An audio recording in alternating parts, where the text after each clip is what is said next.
If anything broke, there was always a man, have a look at this. See if you could mend it. I mean, they didn't throw things away. And Laura, Camilla's daughter, just had the most savage confrontation of their lives. And Laura walked away from it, terribly humiliated. With her mother's help, Laura had secretly taken a jewel worth millions, a sapphire Queen Elizabeth had personally given, and before she died. And found out, and she did not negotiate. She forced Laura to hand it back on the spot. All and said was one word, just one, and it terrified Laura down to her bones. What she did next is something nobody saw coming, and finds the gap. Princess and stormed into the private jewelry vault room, demanding answers nobody could give her. A jewelry that belonged to her dead mother had vanished without a trace. Someone had robbed her blind. This was not some random trinket that anyone could lose without consequence. Princess and knows her mother's jewelry collection the way a soldier knows every part of their own weapon. She helped catalog it herself. She knows exactly where every single piece belongs and exactly why it matters. So the second her fingers found nothing where that sapphire should have been sitting, she knew within seconds that something was deeply wrong. But this piece was different from every other piece in that room. And here is the part nobody outside that family ever knew. When, and was just a girl, her mother once let Charles wear a small family piece during a formal occasion, a gesture meant for the cameras, a moment built entirely around him. And stood right beside him that day, and watched every single eye in the room turn toward her brother. Her mother's eyes went with them. Nobody looked at Anne at all. The second they were alone afterward, and shoved Charles hard in the chest, and he stumbled backward and fell. She screamed at him that he kept getting everything, and that nobody cared about her. Charles scrambled back up and screamed right back at her that she was only seeing what she wanted to see. Neither of them said another word to each other for the rest of that day, and carried that exact memory for decades. She has opened up in interviews about feeling sidelined and lonely while growing up. So when in the final year of her mother's life, Elizabeth sat alone with her in a quiet room with no aides and no cameras and nobody else present, something inside and finally cracked open. Elizabeth's hands were thin by then, the skin loose over her knuckles, but her grip was still firm when she reached for Anne's hand and held it, and looked at her mother's face that day, and saw something she had rarely seen growing up. She saw her mother actually looking at her the way a mother looks at a daughter she has finally decided to truly see. Elizabeth showed Anne a sapphire and told her that this exact sapphire would be hers one day. She told, and that she had watched her stand quietly in her brother's shadow for her entire life, and never once complain, never once ask for recognition, never once demand to be noticed. She said and had earned this because of every single year she had shown up without being asked to, and lifted her mother's hand to her lips and kissed it. Neither of them said anything else for a long time. They simply sat there holding on to each other. Two women who had spent decades being formal and disciplined in public, finally allowing themselves one private moment of pure tenderness behind closed doors. That is the only reason, and went looking for that sapphire now. She wanted to wear it to a small private memorial at Sandringham on her mother's birthday, with only close family in the room, and no cameras anywhere near it. Finding it gone on that exact day turned her grief into fury in seconds, because this was not just a missing stone. It was the one time her mother had ever made up for that childhood wound. And now that was gone, too, and has worn her mother's brooches and pearls for years. Not long after the Queen died, she wore a sapphire and pearl brooch that once belonged to Empress Marie Fyodorovna of Russia to a dinner at the British High Commissioner's home in Uganda. That same brooch, covered in emeralds, sapphires, and rubies, had been part of the royal collection for 60 years. And first wore it at 11 years old, standing inside Westminster Abbey during the Royal Maundy service in 1962. She knew every story behind every piece. She had stayed by her mother's side during the final 24 hours of her life. She called it an honor and a privilege to walk her mother through that last journey. She was the last person to hold that hand before it went still.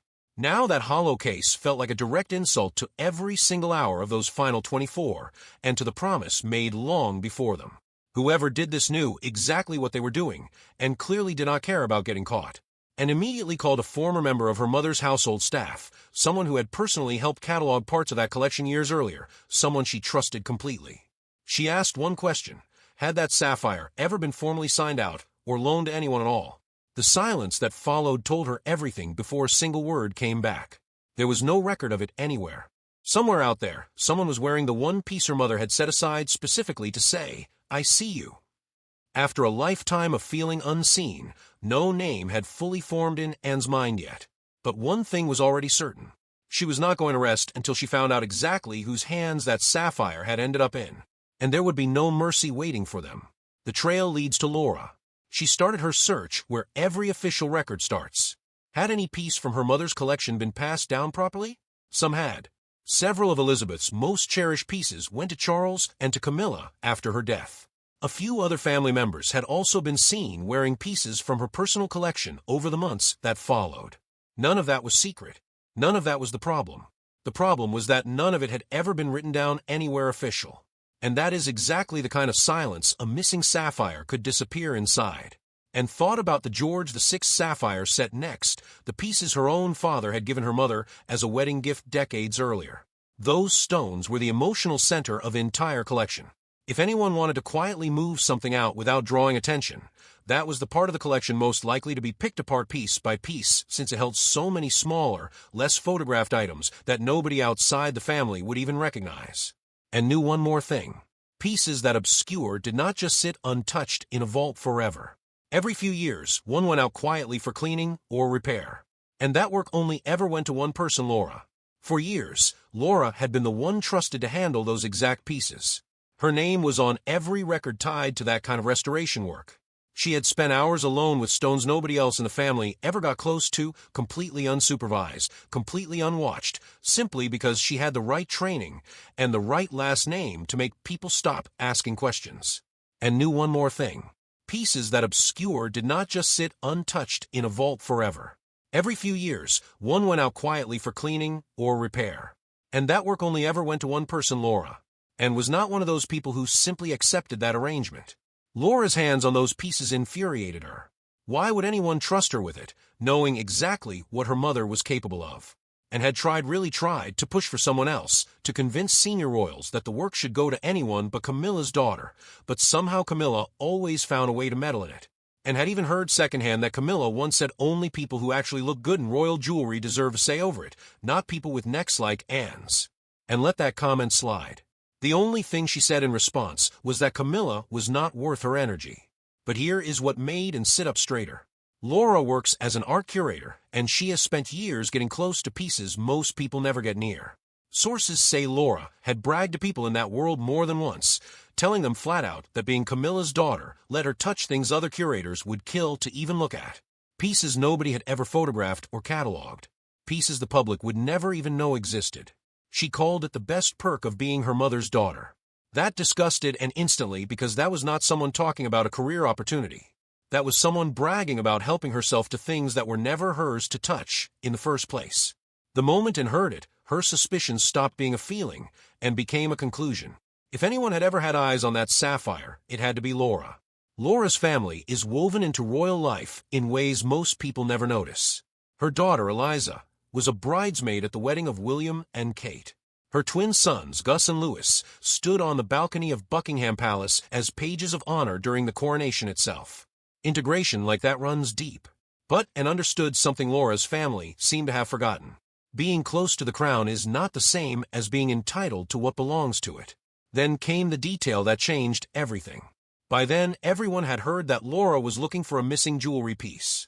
Someone close to the family then remembered a single photograph never published anywhere, taken during a quiet afternoon at Highgrove. In it, Laura was wearing a sapphire piece nobody in the room recognized. At the time, nobody thought twice about it.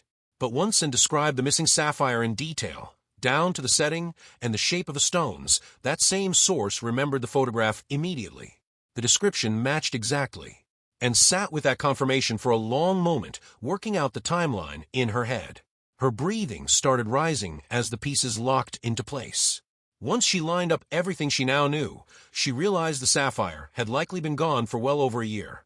Anne's jaw tightened. Her hands curled into fists. She slammed her fist down on the table, so hard the phone beside it jumped. A whole year. A whole year of that girl parading around in her mother's sapphire, like it was some trinket she picked up at a market stall. And swore right there out loud to no one but herself that she would teach Laura exactly what happens to people who put their hands on things that were never theirs to touch.